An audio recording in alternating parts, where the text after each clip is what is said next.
Comment boucher un trou de jean ou de jogging avec du flex thermocollant? C'est ce que je vais vous montrer aujourd'hui, mais tout d'abord, je dois vous expliquer rapidement ce qu'est du flex thermocollant. Eh bien, c'est tout simplement un rouleau de flocage qui est utilisé pour l'impression sur textile. Pour vous donner un exemple, les maillots de foot, à l'arrière, les numéros, les prénoms sont réalisés en flocage. Sur la vidéo, j'utilise une machine de découpe pour réaliser des petits cercles avec le flex thermocollant, mais vous n'avez pas besoin de ça. Pour cette méthode, vous aurez juste besoin d'un ciseau.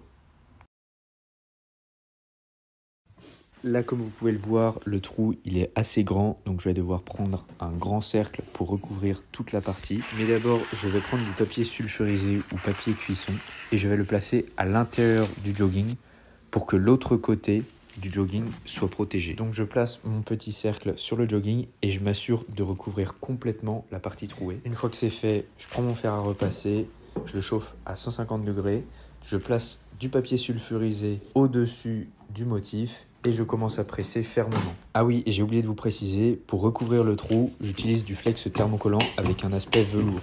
Tout simplement parce qu'il est plus épais que les flex standards et il permettra donc de mieux recouvrir la surface. Enfin, je retire le plastique transparent du flex et comme vous pouvez le voir, le trou il est complètement recouvert. Alors certes, il y a une différence de couleur qui est assez grosse, mais je me dis tout d'abord que c'est beaucoup mieux de faire comme ça que de laisser un énorme trou sur mon jogging, surtout quand je vais courir. Et puis pour que ça fasse un peu plus design, je peux réaliser le même cercle sur l'autre partie de mon jogging. Voilà, j'espère que ce petit tuto vous aura plu.